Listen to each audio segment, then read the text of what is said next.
comment vous attaquer à n'importe quel défi revenant, c'est-à-dire un défi que vous avez déjà essayé de relever par le passé, mais sans y arriver. Bonjour, c'est Mike Lesta, votre ami de Floride. Vivons ici parmi vous depuis un bail, expert en confiance en soi et la construction de notre vie de rêve et auteur de plusieurs livres. J'espère que vous allez super bien aujourd'hui. Sinon que vous irez beaucoup mieux grâce à cette vidéo. Et même si vous allez mais moitié aussi bien que moi, c'est déjà beaucoup car je flotte, je plane, je suis au 7e ciel. Et je vous expliquerai pourquoi juste après. Je partagerai donc avec vous les meilleures leçons de ma course trail de ce matin. Je viens en live, en direct de Roche-en-Forêt, un très beau village avec un magnifique parcours où je viens de terminer cette course trail. Et dans cette vidéo, je vais souvent utiliser le mot défi. C'est quoi un défi? C'est n'importe quel moment où vous devez quitter vos zones de confort. Il y a des objectifs à atteindre, des imprévus, des besoins absolus comme quand vous êtes malade, il faut aller voir le médecin, des rêves, des idéaux. Donc tout ce qui exige que, pour aller plus loin, tout ce qui exige que vous quittiez ce que vous connaissez déjà et où vous trouvez le plus de confort. Voilà le topo. Cette course trail n'était pas très exigeante niveau distance. J'en ai déjà fait, je ne saurais même plus combien, de beaucoup plus longues. Sauf que je reviens d'une blessure. J'essaie de faire une course trail d'au moins 25 km par mois, mais ça faisait presque 2 mois que je n'avais pas fait de course trail. Et la raison en est que lors de mes 2 dernières course trail, je me suis fait un peu mal au pied gauche et avant de décider définitivement de faire cette course cette semaine, j'ai dû regarder droit dans les yeux ce défi, courir avec une blessure, mais en sachant que depuis quelques semaines, la blessure va bien mieux, j'ai pu commencer à porter les nouveaux semelles et c'était un peu pile ou face. Mike, si jamais tu y vas, si c'est comme la vaste majorité des courses trails que tu as déjà faites, tout se passera bien. Et tu vas encore une fois faire une activité, participer à un événement qui est lié à l'une des plus grandes passions de ta vie, justement le sport et plus précisément la course trail. Si tu n'y vas pas, tu vas laisser passer plus de 2 mois sans faire une seule course trail et les regrets seront bien plus difficiles à supporter, je me connais quand même, que le fait d'y aller en sachant que je n'allais jamais avoir une nouvelle meilleure performance perso aujourd'hui. Juste impossible. Je veux que devant les défis inévitablement qui vont s'abattre sur vous, les petits et les très grands, je veux que vous ayez ici maintenant, grâce à cette vidéo, une méthode très simple et qui va vous donner des idées à très immédiatement appliquer. Voilà ce que vous aurez à faire.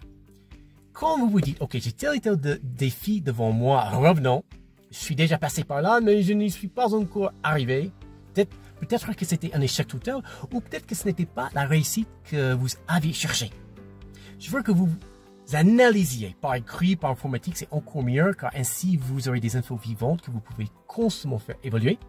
Je veux que vous vous disiez, ok, la première fois ou la dernière fois où j'ai essayé de relever ce défi, cette fois qui n'a pas fonctionné comme j'aurais bien escompté, aimé, quelles sont les actions que j'ai faites? Et après, vous analysez chaque action, ou au moins les actions principales, et vous devez, pour chaque action, en analysant justement son efficacité, vous devez vous dire, ok, soit je la supprime, soit je continue, je garde cette action telle qu'elle, soit j'en fais plus, soit j'en fais moins. Et la 5e possibilité, vous pouvez déléguer cette action à une autre personne.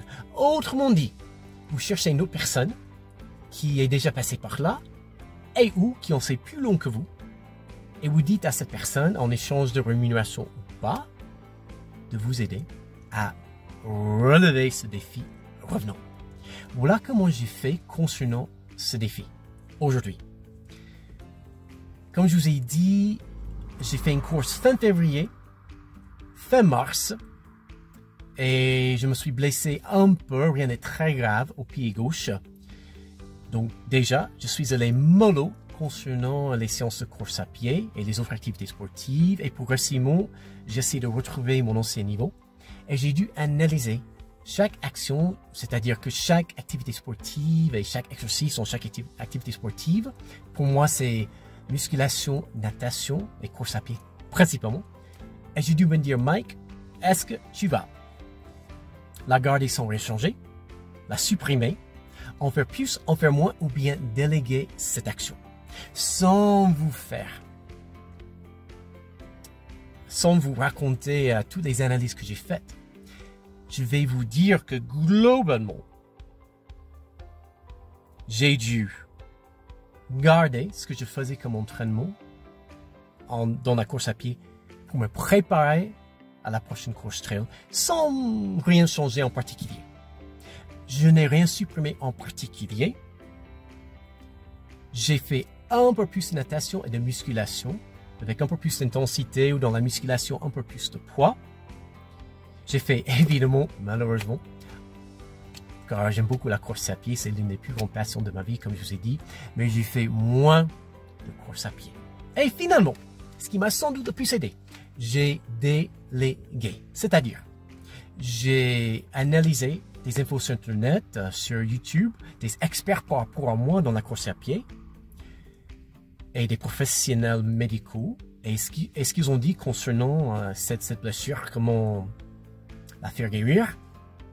Et j'ai très directement consulté 3 professionnels, non, attendez, oui, 2 ou 3 professionnels médicaux, dont l'un de mes médecins, dont l'un de mes podologues, qui m'ont énormément aidé à relever ce défi. Et encore une fois, je répète, le défi c'était quoi? Ce n'était pas de faire une nouvelle meilleure performance. Je ne voulais pas me dire avant de venir aujourd'hui, Mike, ta santé est normale et tu vas te pousser à fond. Donc je me suis quand même beaucoup poussé, mais pas autant que ce que j'aurais fait normalement. Et ce que j'ai appris aujourd'hui concernant cette blessure, elle n'est pas encore guérie à 100%. Peut-être à 70-80%, mais j'aurais quand même à refaire ce processus avec ces 5 choix après l'analyse de chaque action que je viens de vous expliquer, mais je sais que je vais y arriver. Donc, pour résumer, devant chaque défi revenant, quand vous devez réussir quelque chose que vous n'avez pas encore réussi, pour chaque action que vous allez encore mieux faire, ou pas du tout, peut-être la prochaine fois, vous devez vous poser 5 questions. Est-ce que je la garde sans rien changer? Est-ce que je la supprime? Est-ce que j'en fais plus? Est-ce que j'en fais moins? Ou bien, est-ce que je délègue cette action, comme moi avec les experts YouTube ou bien les professionnels médicaux? J'espère que ce qu'on a partagé aujourd'hui vous aidera énormément. Je vous souhaite une fabuleuse journée et je vous dis à très bientôt. See you soon. Ciao.